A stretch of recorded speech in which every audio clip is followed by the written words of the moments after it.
तू काफी है, तू काफी है, तू काफी है मेरे लिए।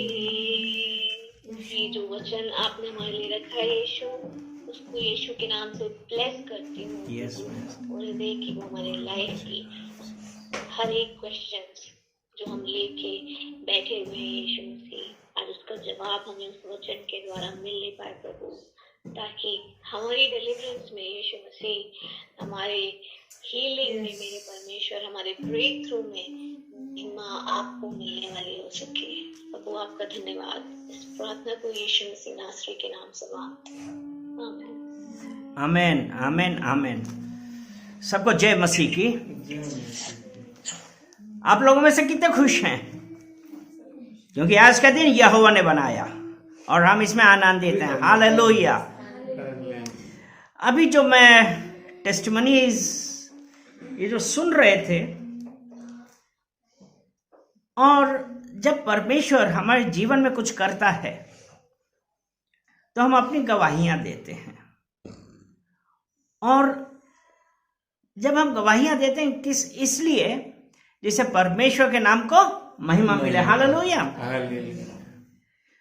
और वो परमेश्वर किस प्रकार हमारे जीवन में काम करता है। अगर हम एजिकियल की पुस्तक उसका 18 अध्याय उसका 30 वचन, एजिकियल 18:30। प्रभु यहोवा की यह वाणी है, हे इज़राइल के घराने। प्रभु यहोवा की क्या वाणी है कि हे इज़राइल के घराने, मैं तुम में से हर एक मनुष्य का न्याय उसके चाल चलन के अनुसार ही करूंगा। देख यहां पे क्या है, परमेश्वर ये कह रहा है कि मैं हर एक मनुष्य का न्याय, किसी एक का नहीं, हर एक जो जानते हैं उनका भी, जो नहीं जानते उनका भी, प्रत्येक मनुष्य का न्याय उसके चाल चलन के अनुसार ही करूंगा। प्रत्येक मनुष्य का। और फिर उसके बाद क्या कहते हैं, और जब वो परमेश्वर, अगर हम अपने पुराने उसमें रहते हैं, पुराने चाल चलन में ही रहते हैं, अपनी परंपराओं में चल रहे हैं, तब ये क्या होता है। और यहां पे उसने क्या कहा, अगर आगे पढ़ते हैं, पश्चाताप करो और अपने सब अपराधों को छोड़ो, तभी तुम्हारा अधर्म तुम्हारे ठोकर खाने का कारण ना होगा। यहां पे क्या है कि पश्चाताप कर रहे हैं जी। क्या आर वी रेडी? क्या हम तैयार हैं पश्चाताप करने के लिए? और यहां पे अगर हम अपनी पुराने ही रीति रिवाजों में, अपनी परंपराओं में फंसे, तो हम ये कहते हैं हम पश्चाताप क्यों कर रहे हैं, हम तो सब सही कर रहे हैं जी। और यहां पे है कि पश्चाताप करो और अपने सब अपराधों को छोड़ो। अपराध क्या है? अपराध कौन से हैं? सबसे बड़ा अपराध तो हम यही करते हैं, हम झूठ बोल देते हैं फटाक से, होते हुए भी कह देते हैं कह दो नहीं है। जी। ये अपराध है।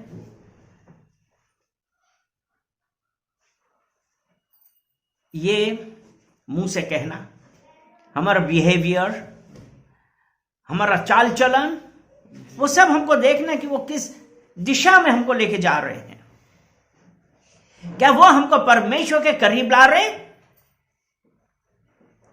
कि या हमको परमेश्वर से दूर लेके जा रहे हैं? क्योंकि लिखा है ना, अपने सब अपराधों को छोड़ दो।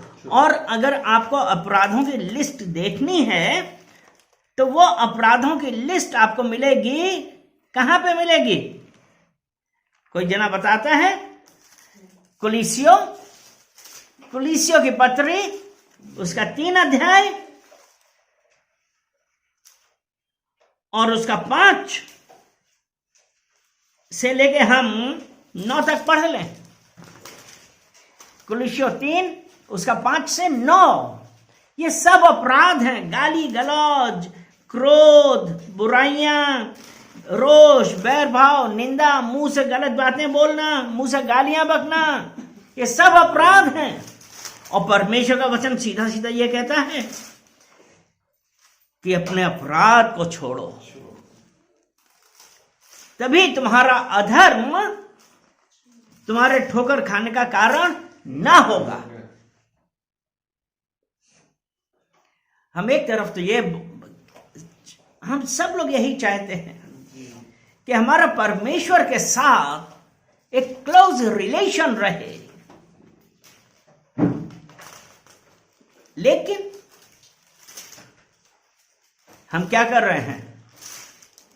रोमियो 6 उसका 16 वचन,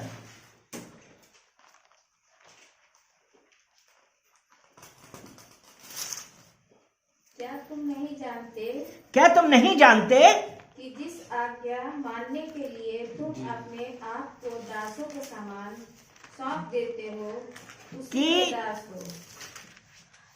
क्या तुम नहीं जानते जिसकी आज्ञा मानने के लिए तुम अपने आप को दासों के समान सौंप देते हो, उसी के दास हो। जब यहां पे परमेश्वर का वचन था पश्चाताप करो, अधर्म के काम छोड़ो, लेकिन शैतान क्या हमको छोड़ने देता है? हमारी इच्छाएं, वो जो हमारे अंदर हैं, हमसे ये कहती है ना, क्या कहते हैं? नीति वचन उसका 16 अध्याय उसका 25 वचन हम देखते हैं कि ऐसा भी मार्ग है जो सीधा जान पड़ता, जो मनुष्य को सीधा जान पड़ता है, अंत में उसका अंत मृत्यु है। नीति वचन 16 उसका 25, 12 का 14 भी देख सकते हैं, वही है। ऐसा भी मार्ग है, ऐसा भी मार्ग है जो मनुष्य को सीधा देख पड़ता है, जो मनुष्य को सीधा देख पड़ता है, परंतु उसके अंत में मृत्यु ही मिलती है। उसके अंत में मृत्यु ही मिलती है। जी। और आज एक यही आता ना, अरे क्या हुआ, थोड़ा ही सा तो कहा, अरे चले जाओ, कुछ नहीं होगा, चले जाओ, अरे बेईमानी कर लो, कोई फर्क नहीं पड़ता है। लेकिन वो परमेश्वर का वचन कहता है अपराधों को छोड़ो, अधर्म को छोड़ो, क्योंकि अधर्म ये हमारे ठोकर खाने का कारण ना बने। और यहां पे जो लिखा है मृत्यु, ये मृत्यु कौन सी है? ये आपकी गाड़ने वाली, जलाने वाली वो मृत्यु नहीं है, ये आपकी आत्मिक मृत्यु हो गई। और जब आत्मिक मृत्यु हो गई तो उसमें क्या है? भजन संहिता 34 उसका 16 वचन हम देखेंगे। भजन संहिता 34 उसका 16 वचन,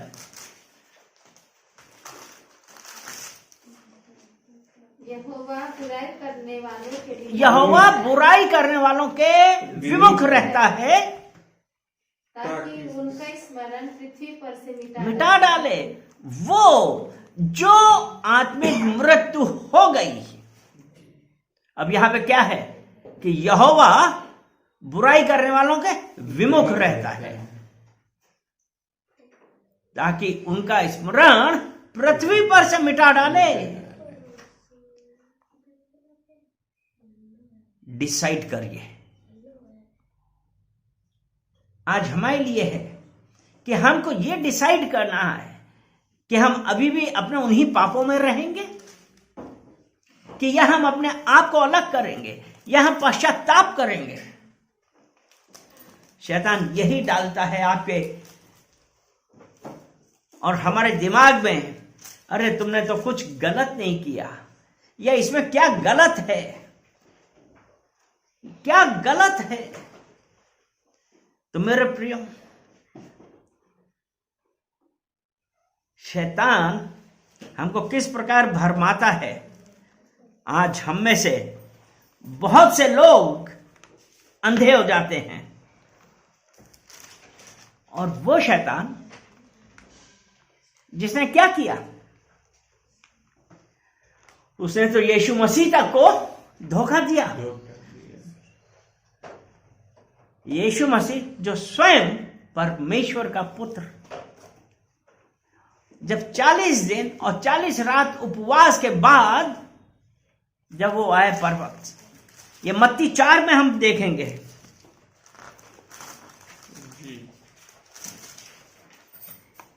कि उसका एक है पहला वचन, मत्ती 4 उसका पहला वचन, तब आत्मा उस समय आत्मा यीशु को जंगल में ले तब गया आत्मा यीशु को जंगल में ले गया ताकि इब्लीस से उसकी परीक्षा हो।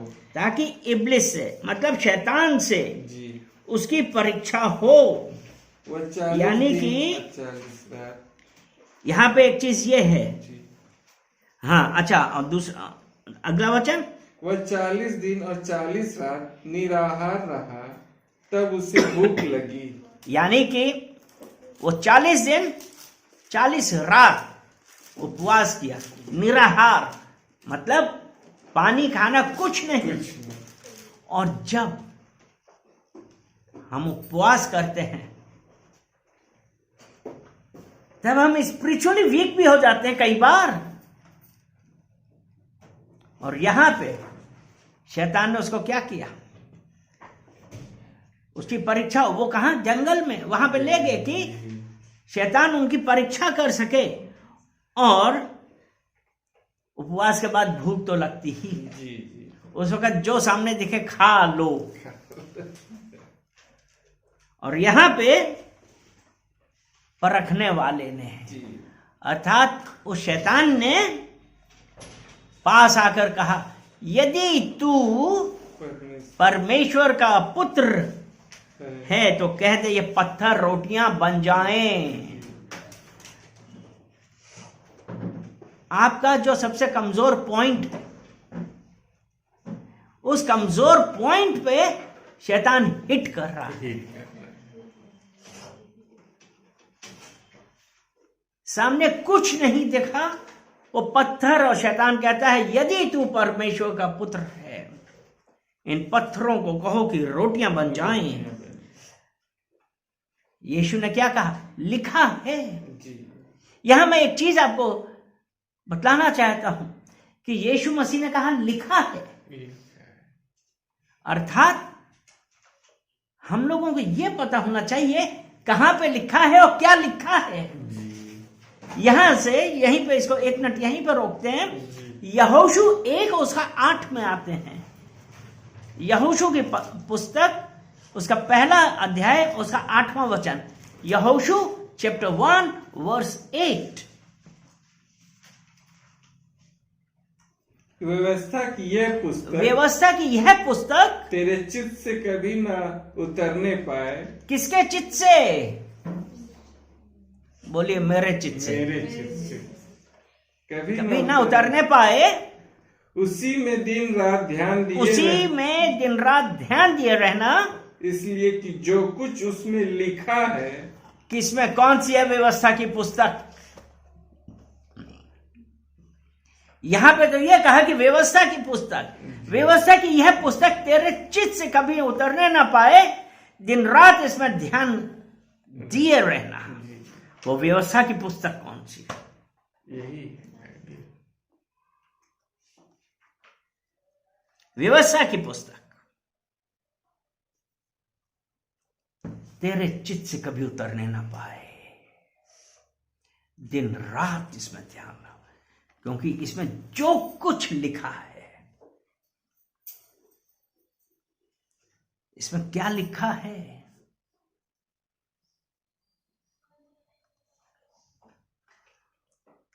क्या लिखा है इसमें?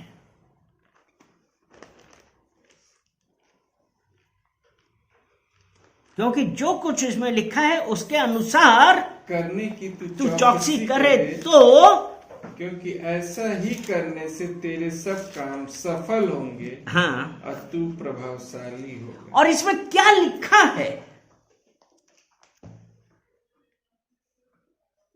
व्यवस्था विवरण जी। उसका 7 अध्याय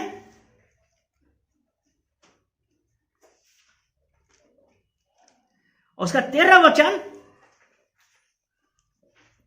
14 वचन और 15 वचन। 7 व्यवस्था विवरण डिट्रोनॉमी चैप्टर 7 13 14 15।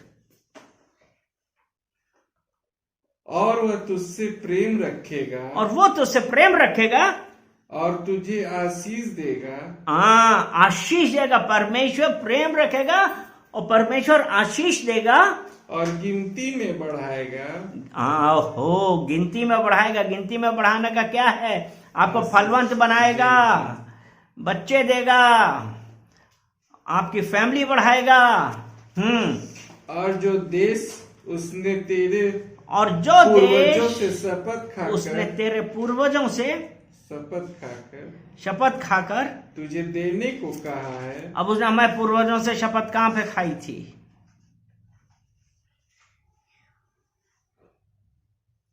उत्पत्ति 12। उत्पत्ति 12 देखेंगे। ओ जीसस, हालेलुया। हाँ, 12।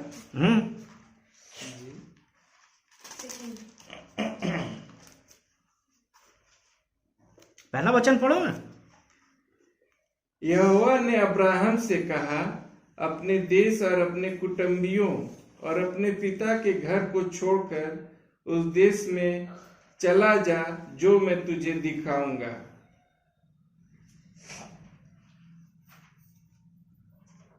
यहां पे परमेश्वर ने पूर्वजों से अब्राहम से क्या कहा? अपने देश और अपने कुटुंबियों, अपने कुटुंबियों, अपने पिता के घर को छोड़कर उस देश में चला जा जो मैं तुझे दिखाऊंगा। आज परमेश्वर आपके और मेरे जीवन में कुछ नया कार्य, कुछ बड़ा कार्य करने वाला है। बोले हालेलुया। हालेलुया। और 2 वचन 2:12 का 2। अच्छा। और मैं तुझसे एक बड़ी जाति बनाऊंगा और तुझे आशीष दूंगा और तेरा नाम महान करूंगा और तू आशीष का मूल होगा। वो कह रहा है, मतलब आपको बढ़ाएगा भी। वो परमेश्वर आपको बढ़ाएगा भी, और वो आपको एक जो नई जगह ले जा रहा है। और वो जगह कैसी है? जहां पे दूध, और ये हमने अभी व्यवस्था विवरण में पढ़ा। व्यवस्था विवरण में पढ़ा है ना। जी 13। और वह तुझसे प्रेम रखेगा और तुझे आशीष देगा और गिनती में बढ़ाएगा। और जो देश उसने तेरे पूर्वजों से शपथ खाकर तुझे देने को कहा है, उसमें वह तेरे संतान पर और अन्न, नए दाख मधु और टटके तेल आदि भूमि की उपज पर आशीष दिया करेगा। और तेरी गाय बैल। लेकिन ये तो हम ये पढ़ रहे हैं। व्यवस्था विवरण 8 तो खोलिए ना। हाँ 8 जी, उसका 7 वचन पढ़ेंगे ना। 7 और 8 कि वो परमेश्वर उस नए देश में कहां ले जा रहा है। क्योंकि तेरा परमेश्वर यहोवा तुझे एक उत्तम देश में देश में लेके जाएगा, जो जल की नदियों का और तराइयों और पहाड़ों से निकले हुए गहरे गहरे सोतों का किसी चीज की कमी नहीं है। जी। फिर वह गेहूं, जौ, दाखलताओं, अंजीरों और अनारों का देश है और तेल वाले जैतून और मधु का भी देश है। आपकी हर जरूरत की चीज वहां पे है। परमेश्वर आपको वहां ले जा रहा, उत्तम देश जहां पे पानी की कोई भी कमी नहीं, तराइयां, पहाड़, सब कुछ है। जहां पे आपका खाने पीने के लिए काम, सब कुछ है। और 9वां वचन में कहता है, उस देश में अन्न की महंगी ना होगी और ना उसमें तुझे किसी पदार्थ की घाटी होगी, किसी पदार्थ की घटी होगी। बोलिए ये वचन मेरे लिए है। ये वचन मुझे कोई घटी ना होगी, मुझे कोई घटी ना होगी, क्योंकि मेरा यहोवा क्योंकि मेरा यहोवा मुझे एक उत्तम देश में ले जा रहा है। मुझे उत्तम देश धन्यवाद देते हैं। धन्यवाद। हालेलुया। हालेलुया। अब यहोशू 1:8 में हमने यही पढ़ा था ना जी। कि व्यवस्था की यह पुस्तक तेरे चित्त से कभी उतरने ना पाए, और जो कुछ उसमें लिखा है दिन रात इसमें ध्यान लगा, और जो कुछ उसमें लिखा है उसके अनुसार करने की तू चौकसी करे, तो तेरे सभी कार्य सफल होंगे और तू प्रभावशाली होगा। उसमें ये लिखा क्या है कि वो परमेश्वर हमें एक उत्तम देश में ले जा रहा है, हमें फलवंत कर रहा है, हमारा परिवार बढ़ा रहा है, हमारे जानवर बढ़ा रहा है। उसने कहा मत डर, मैं तेरे साथ हूं। आज वो परमेश्वर आप और हमसे यही बात कर रहा है, क्योंकि जब उसने कहा ना कि तुम्हारा अधर्म तुम्हारे ठोकर खाने का कारण ना होगा, पश्चाताप करिए। वो परमेश्वर आज हम लोगों से एक यही बात चाहता है। जी। अगर हम यिर्मयाह जी। उसका 17 अध्याय और उसका 10 वचन देखते हैं।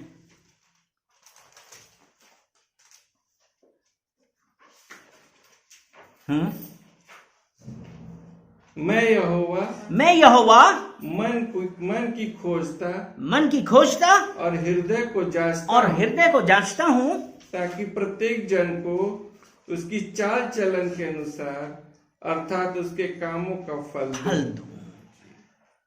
अपने आप को जांचिए।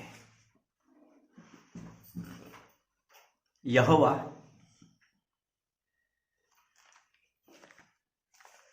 आज आपको और मुझे जांच रहा है। आपको और मुझे जांच रहा है। कितनों को विश्वास है, कितनों को ये लगता है कि परमेश्वर आज आपको जांच रहा है? परमेश्वर आपको जांच रहा है। और कैसे? अगर हम गिनती की पुस्तक उसका 23 अध्याय उसका 19 वचन देखते हैं, उसका 19, गिनती 23 उसका 19। ईश्वर मनुष्य नहीं कि झूठ बोले, और न वह आदमी है कि अपनी इच्छा बदले। यहां पे परमेश्वर ने कहा ना कि वो मनुष्य नहीं है कि झूठ बोले। हम में से कितने लोग बोल देते हैं ना कि अच्छा तुम ये करोगे हम तुम्हें ये देंगे, ये करोगे तो ये देंगे।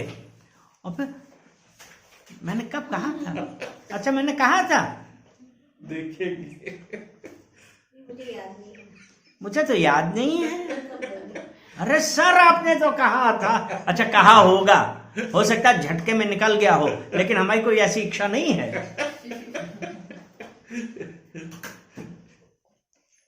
परमेश्वर ने ये नहीं है कि हमने कहा था तुम्हें उत्तम देश में ले जाएंगे। यहां इसीलिए है कि ईश्वर मनुष्य नहीं कि झूठ बोले, न वह आदमी की अपनी इच्छा बदले। क्या जो कुछ उसने कहा उसे ना करे?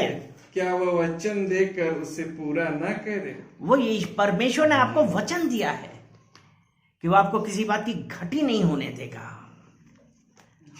जब वो किसी बात की घटी नहीं होने देगा, विश्वास रखिए वो किसी बात की घटी नहीं होने देगा।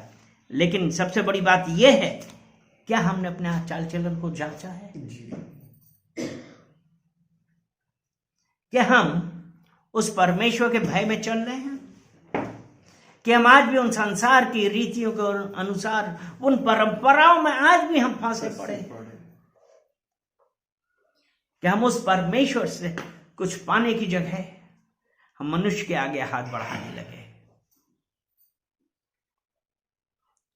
परमेश्वर मनुष्य नहीं कि झूठ बोले या वो अपनी इच्छा बदले। उसने कहा है तो वो अवश्य करेगा। मलाकी 3 उसका 6 वचन।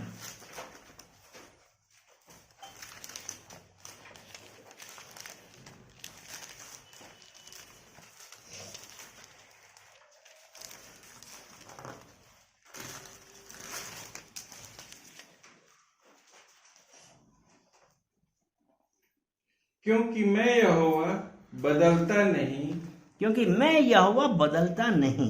इसी कारण हे याकूब की संतान, तुम नष्ट नहीं हुए। इसलिए हे याकूब की संतान, तुम नष्ट नहीं हुए, क्योंकि यहोवा ने कहा कि वो हमारी जरूरत पूरी करेगा।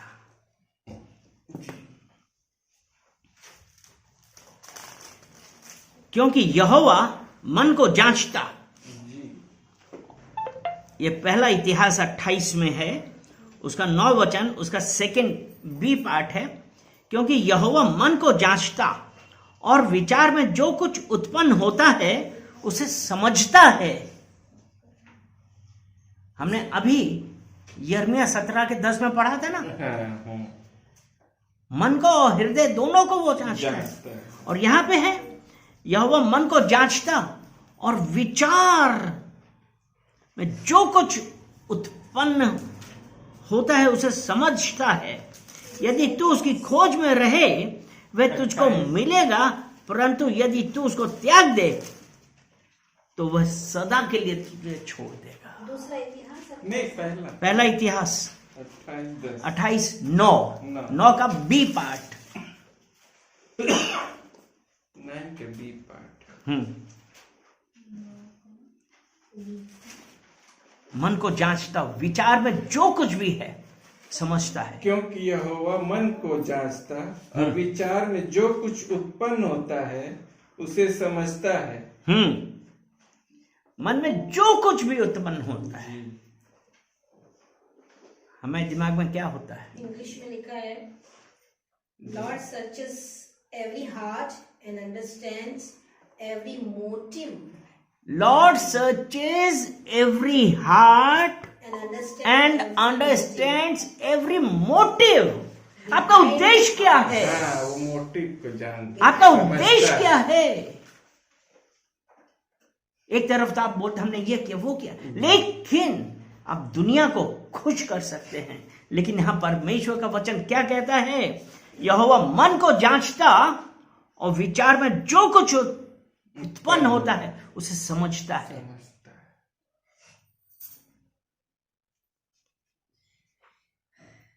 इसीलिए तो है ना,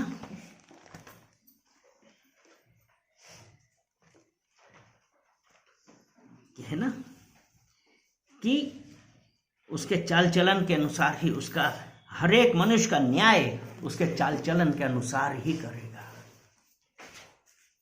आपका मोटिव क्या है? आप एक तरफ बोलते हैं हम परमेश्वर से प्रेम करते हैं, लेकिन आपका मोटिव, आर यू सीरियस? क्या आप सीरियस हैं इस बात के लिए? क्या आपने इसको भी ऐसे ही हवा में उड़ा दिया?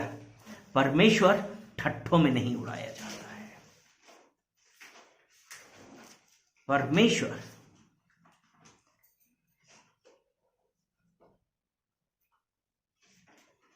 हमने क्या कहा? परमेश्वर ठट्ठों में नहीं उड़ाया जाता। और अगर हम उड़ाते हैं तो क्या होता है? रोमियो 1 उसका 8 वचन देखिए।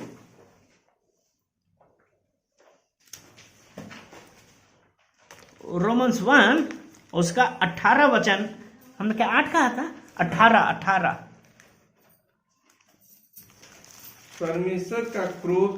परमेश्वर का क्रोध तो उन लोगों की सब अभक्ति और अधर्म पर स्वर्ग से प्रकट होता है, जो सत्य को असत्य से दबा देते हैं। अधर्म से दबाए रखते हैं। सत्य को अधर्म से दबा देते हैं। तो अगर आप ये सोचें, अगर आप इस उसमें हैं कि आपने ये सोचा कि अरे ठीक है चलेगा, तो वो परमेश्वर कहता है उसका क्रोध स्वर्ग से प्रकट होगा। किस पे? जिन्होंने सत्य को असत्य से दबा दिया। यीशु मसीह को जानने के बावजूद भी, परमेश्वर को जानने के बावजूद भी आपने उस सत्य को दबा दिया। तो आज वो परमेश्वर आपसे हमसे एक यही बात कर रहा है, झूठ मत बोलो। इसीलिए उसने कहा ना,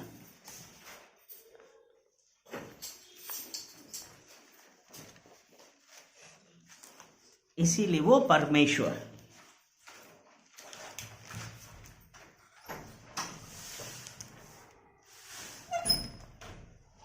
हमको क्या करना है। अगर हम एजिकेल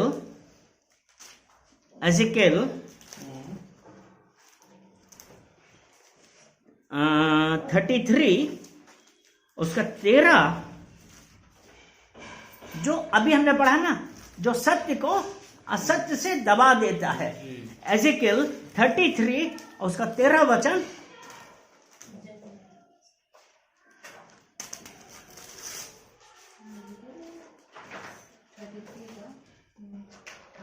यदि मैं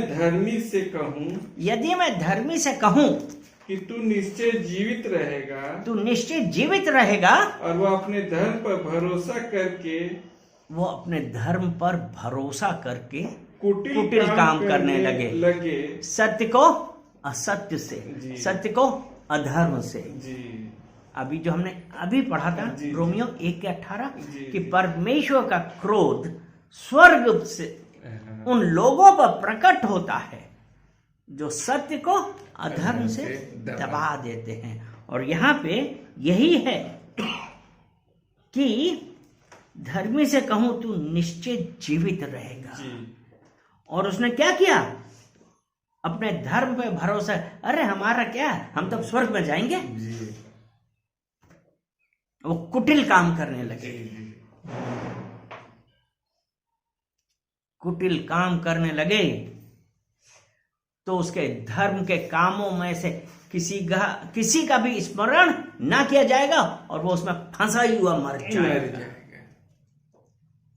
परमेश्वर सच्चा है, उसके वचन जीवित हैं, और आज ये आपसे और मुझसे बातें कर रहे हैं। बेहतर है हम अपने आप को जांचें, पश्चाताप करें और कहें कि परमेश्वर हमसे जो कुछ भी गलती हुई, मेरे कामों के द्वारा, मेरे बोलने के द्वारा, मेरे देखने के द्वारा, किसी के भी द्वारा, हमें माफ करिए। आज हम अपने आप को जांचें और यहोवा की ओर फिरें। यहोवा ने कहा है, तुम्हारे पाप मैं सदैव याद नहीं रखता, क्योंकि मैं करुणा से प्रीत रखने वाला परमेश्वर हूं। और वो परमेश्वर, उसे वो जो तब कहा था, वो आज भी, आने वाले कल पे भी, अगर हिब्रू उसका 13 अध्याय उसका 8वां वचन पढ़ते हैं, और इस वचन के साथ हम यहीं पे एंड करेंगे। Jesus is the same yesterday, today and forevermore. कल, यहोवा कल, आज और युगानुयुग तक एक है। हिब्रू 13 उसका 8 वचन, हिब्रानियों 13 उसका 8 वचन, He is the same yesterday, today and forevermore.